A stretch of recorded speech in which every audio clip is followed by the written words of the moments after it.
Hello friends, मैं हूं आपका दोस्त प्रदीप और आपका मैथ्स बाय पीके में स्वागत है। इस वीडियो में हम दोस्तों रस चैप्टर को कवर करेंगे, जिसमें हम उसकी परिभाषा, अंग और इसके प्रकार को देखेंगे। ओके दोस्तों, इससे तीनों से जो भी क्वेश्चन रिलेटेड बनते हैं रस चैप्टर से, उसमें मैक्सिमम क्वेश्चन को इसी में थ्योरी के द्वारा हम कवर करने की कोशिश करेंगे।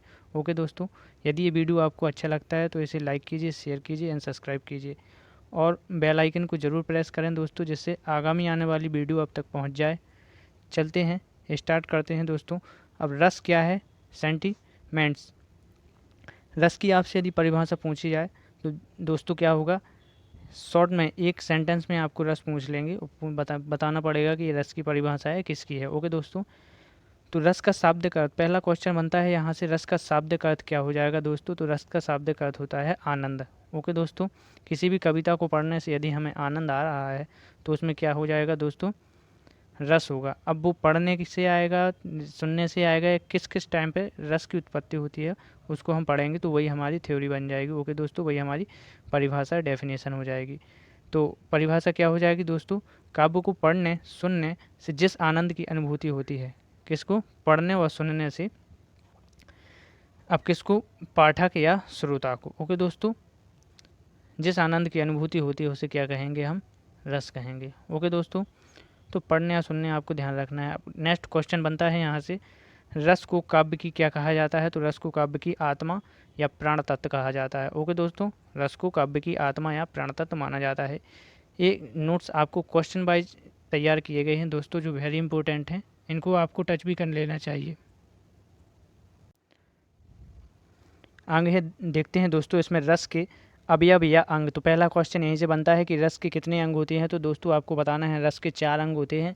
वो कौन कौन से अंग होंगे? स्थायी भाव होता है, दूसरा विभाव होता है, तीसरा अनुभाव होता है, चौथा होता है संचारी भाव, जिसे हम व्यभिचारी भाव भी कहते हैं। ओके दोस्तों, क्लियर हो गया। पहला क्वेश्चन बनेगा रस के अवयव या अंग कितने होते हैं? तो आपको बताना है रस के अवयव या अंग 4 हो जाएंगे। अब वो कौन कौन से हैं, टाइप आपको बताना है दोस्तों। तो वो स्थायी भाव हो जाएगा, विभाव हो जाएगा, अनुभव हो जाएगा और संचारी भाव, जिसे हम व्यभिचारी भाव भी कहते हैं। ओके दोस्तों, करेक्ट। अब नेक्स्ट क्वेश्चन कैसे बनेगा दोस्तों? आपसे पूछ लेगा कि स्थायी भावों की संख्या कितनी है? तो स्थायी भावों की संख्या कितनी हो जाएगी दोस्तों? 9 हो जाएगी। विभाव कितने हैं? यदि आपसे क्वेश्चन पूछा जाए कि रस में कितने विभाव होते हैं, तो रस 2 विभाव होते हैं। ठीक है ना, रस में कितने, रस के अंग में जो विभाव होते हैं वो कितने प्रकार के होते हैं? 2 प्रकार के। अनुभव कितने होते हैं? 8 होते हैं दोस्तों। संचारी भावों की संख्या कितनी होती है? 33 होती है, 33 होती है। यहाँ से चारों क्वेश्चन बनने की पूरी पूरी उम्मीद हो, कई हर बार पेपर में इनको पूछा जाता है। ओके दोस्तों, आपको याद रख लेना है, स्थायी भावों की संख्या 9, विभाव की संख्या 2, अनुभाव की संख्या हो जाएगी कितनी? 8, और संचारी भाव की संख्या, व्यभिचारी भाव कितने हो जाएंगे दोस्तों? 33। IMP है दोस्तों, इसको आपको नोट कर लेना चाहिए। ओके दोस्तों, चलते हैं नेक्स्ट की ओर। अब हम इनको डिटेल में पढ़ेंगे दोस्तों कि स्थायी भाव क्या होते हैं, विभाव क्या होते हैं।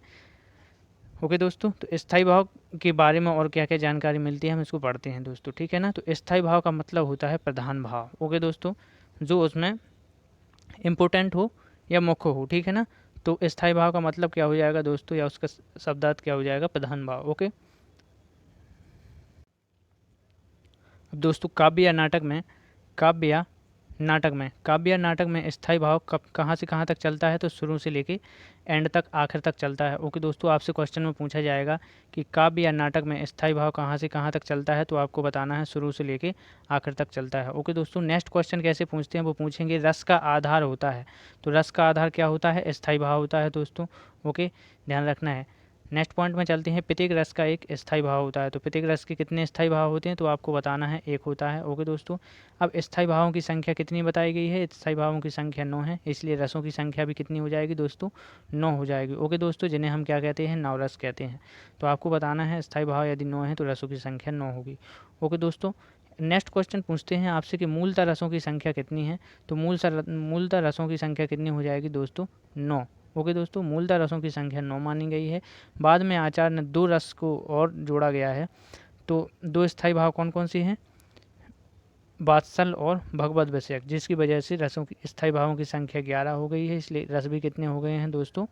11 हो गए हैं। ओके दोस्तों, आपको ध्यान रखना है, क्वेश्चन में पूछेगा कि वात्सल रस और भगवत विषयक रस इनको दो बाद में जोड़ा गया है, तो इन रसों की कुल संख्या कितनी हो गई है 11, और स्थायी भावों की संख्या कितनी हो गई है दोस्तों 11 हो गई है। फिर से एक बार रिवीजन करते हैं दोस्तों। स्थायी भाव का अर्थ होता है प्रधान भाव। काव्य या नाटक में स्थायी भाव शुरू से लास्ट तक चलते हैं। ये स्थायी भाव रस का आधार होते हैं दोस्तों। इस संख्या कितनी है 9, इसलिए 9 इनकी रस होंगे। ओके दोस्तों, जिन्हें नवरस कहा जाता है। मूलतः रसों की संख्या होती है 9, बाद में 2 और जोड़ने से इनकी संख्या हो जाती है कितनी 11 हो जाती है। ओके दोस्तों, तो इस प्रकार से हम 9 रस पढ़ेंगे। दोस्तों वीडियो थोड़ा लंबा हो सकता है, इसलिए क्षमा करना। अब हम रस के प्रकार पढ़ेंगे। ओके दोस्तों, अब रस के प्रकार, एक तरफ रस होगा, दूसरी तरफ स्थायी भाव होगा। ओके दोस्तों, रसों की संख्या एक तरफ, दूसरी तरफ स्थायी भाव। तो फर्स्ट क्वेश्चन पूछता है आपसे कि सिंघर रस का स्थायी भाव क्या रहेगा। तो सिंघर रस का स्थायी भाव आपको बताना है रति या प्रेम हो जाएगा। ओके दोस्तों, रति या प्रेम हो जाएगा। सिंघर रस का स्थायी भाव क्या हो जाएगा दोस्तों, रति या प्रेम। अब आपसे नेक्स्ट क्वेश्चन पूछा जाएगा कि सिंगार रस कितने प्रकार के होते हैं। तो सिंगार रस 2 प्रकार के होते हैं। पहला होता है संयुक्त श्रृंगार और दूसरा होता है वियुक्त श्रृंगार। ओके दोस्तों, यहाँ ये आपके एज अ क्वेश्चन ही बन रहे हैं दोस्तों, बिल्कुल आपको अच्छी तरह से इनको कवर करना है, बार बार कह रहा हूँ दोस्तों। ओके, तो क्वेश्चन क्या बनेगा, श्रृंगार रस के कितने भेद होते हैं। तो श्रृंगार रस के 2 भेद होते हैं, संयुक्त श्रृंगार और वियुक्त श्रृंगार। ओके दोस्तों, अब नेक्स्ट आपसे पूछा जाएगा दूसरा रस है दोस्तों हास्य रस। हास्य रस का स्थायी भाव क्या होता है, हास होता है, बिल्कुल ईजी है। कर्ण का होता है दोस्तों शोक, और वीर का हो जाएगा उत्साह है। रौद्र का होता है दोस्तों क्रोध, भयानक का होता है भय। ओके दोस्तों, ये 6 हमने कवर कर लिए हैं। 7वां है दोस्तों भीभत्स। भीभत्स का होता है जुगुप्सा या घृणा होता है। ओके दोस्तों, क्या हो जाएगा जुगुप्सा या घृणा। अद्भुत का क्या हो जाएगा दोस्तों विस्मय या आश्चर्य हो जाएगा। शांत का क्या होता है सम या निर्वेद। ओके दोस्तों, सम को वैराग और निर्वेद को वीतराग भी बोलते हैं। ओके दोस्तों, अब इनको हम जरा अच्छी तरह से समझते हैं। श्रृंगार रस का स्थायी भाव क्या हो जाएगा दोस्तों, रति या प्रेम। ओके दोस्तों, हास्य में हंसी आती है, इसलिए इसका स्थायी भाव हो जाएगा हास। करुण में क्या होता है शोक, कोई गुजर गया तो हम उसका शोक मनाते हैं। ओके दोस्तों, इसलिए इसका जब भी करुणा रस होगा उसमें शोक स्थायी भाव होगा। वीर रस, वीर रस की यदि कोई कहानी सुनाए तो उसमें क्या आता है दोस्तों, उत्साह आता है। ओके दोस्तों, उत्साह से वो कहानी भरी होती है। रौद्र रस, रौद्र में क्या होता है दोस्तों क्रोध, यानी स्थायी भाव क्रोध हो जाएगा। भयानक में भय लगता है, डर लगने लगता है। ओके दोस्तों, भयानक रस में। इसके बाद देखते हैं भीभत्स। भीभत्स का क्या हो जाएगा दोस्तों, जुगुप्सा घृणा हो जाएगी। जैसे दोस्तों हम किसी सड़क के किनारे जा रहे हैं, कोई पशु पड़ा हुआ है और उसमें मक्खी और कुत्ते वगैरह उसको खा रहे हैं, सड़न की बदबू आ रही, तो हमें क्या आने लगती है दोस्तों, घृणा आने लगती है। इसलिए इसमें कौन सा स्थायी भाव होगा, विवत्स में घृणा या जुगुप्सा। ओके दोस्तों, अद्भुत, अद्भुत मीन्स होता है दोस्तों आश्चर्य, इसलिए इसका स्थायी भाव क्या हो जाएगा, आश्चर्य। ओके दोस्तों, कोई हम जादू देखते हैं तो हमें कौन सा रस की वहाँ पर उत्पत्ति होती है, अद्भुत की, और उसमें स्थायी भाव कौन सा छपा होता है, आश्चर्य। हमें आश्चर्य होता है कि ये कैसे कर लेता है। ओके दोस्तों, 9 है शांत रस। तो शांत का स्थायी भाव हो जाएगा दोस्तों सम या निर्वेद हो जाएगा। ओके दोस्तों, सम या निर्वेद, जैसे बैराग या बीतराग के नाम से भी जानते हैं। ओके दोस्तों, अब बात्सल, बात्सल वेरी इंपॉर्टेंट है दोस्तों। बात्सल IMP है, इसको ध्यान रखना। बात्सल का होता है बात्सल रसी। अब ये रस कब उत्पन्न होता है दोस्तों, जब माँ कोई अपने बच्चे को दुलारती है, खिलाती है, या बच्चा रो रहा हो, माँ हंस रही हो, तो वहाँ पे कौन सा रस उत्पन्न होता है, बत्सल रस, और उसका स्थायी भाव होता है दोस्तों बात्सल रति। ओके दोस्तों, नेक्स्ट है लास्ट भक्ति रस। भक्ति रस का क्या हो जाएगा दोस्तों, भक्ति रस में कौन सा स्थायी भाव होता है, भगवत विषयक, जिसे रति या अनुराग भी कहते हैं। ओके दोस्तों, वेरी इंपॉर्टेंट है क्वेश्चन यहाँ पे दोस्तों। यहाँ से 1 नंबर आपका आने वाला है 100% दोस्तों। ओके दोस्तों, यहाँ पे 1 नंबर का यहाँ से क्वेश्चन आपको पूछा जाएगा। चलते हैं नेक्स्ट विभाव की ओर। ओके दोस्तों, अब आपसे पूछा जाएगा कि विभाव। ओके दोस्तों, यहाँ पे आपसे पूछा जाएगा विभाव से कैसे क्वेश्चन आएगा कि विभाव होता क्या है, पहले इसको देखते हैं दोस्तों। स्थायी भावों के उद्भूतक के कारण को क्या कहते हैं, हम विभाव कहते हैं।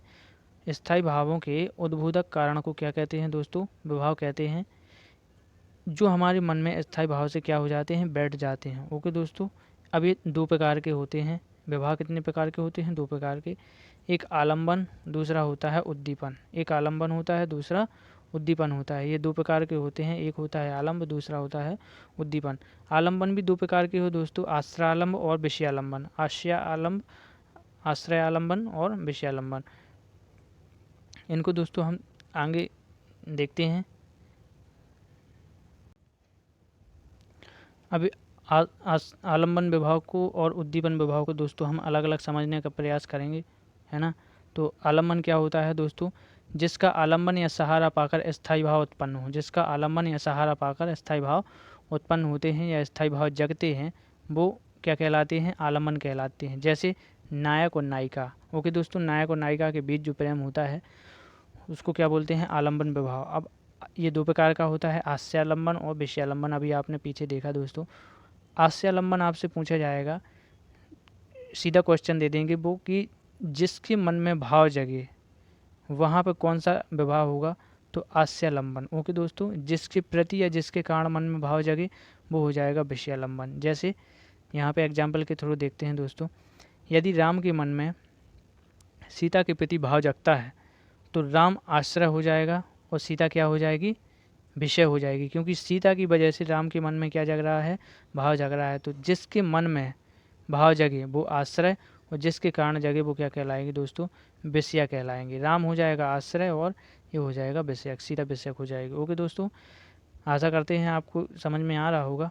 अब देखते हैं दोस्तों उद्दीपन विभाव। उद्दीपन विभाव जिन वस्तुओं या परिस्थितियों को देखकर स्थायी भाव उद्दीप्त होने लगता है।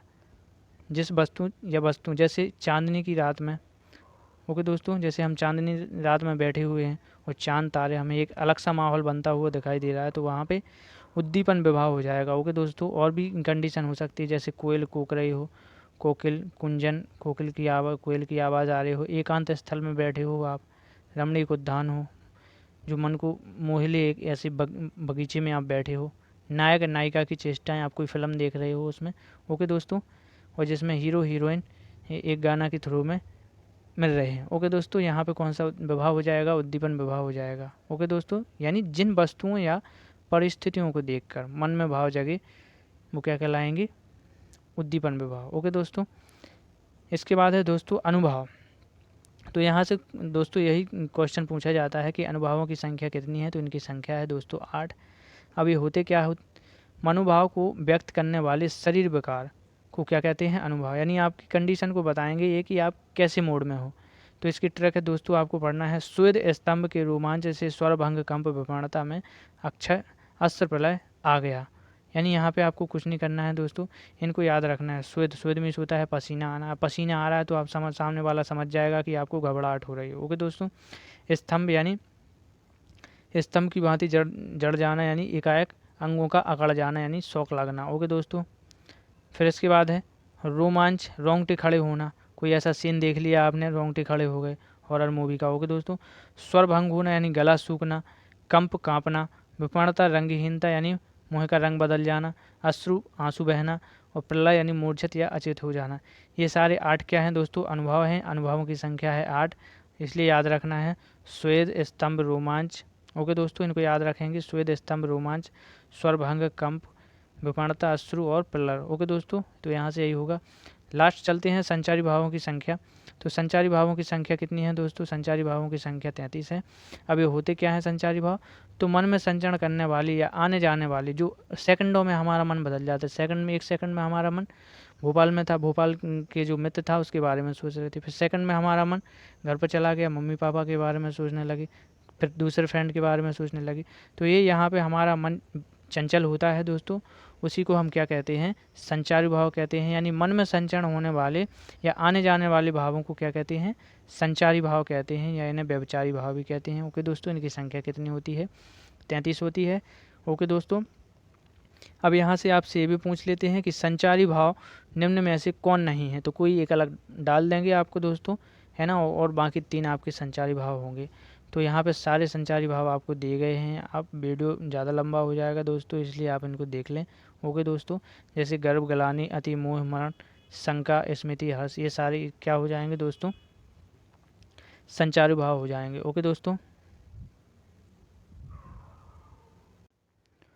तो दोस्तों इससे नेक्स्ट वीडियो में हम इससे रिलेटेड सारे क्वेश्चन को कवर करेंगे। ओके दोस्तों, और जितने भी सारे आपने क्वेश्चन यहाँ पे समझे हैं सभी को लाएंगे दोस्तों, है ना।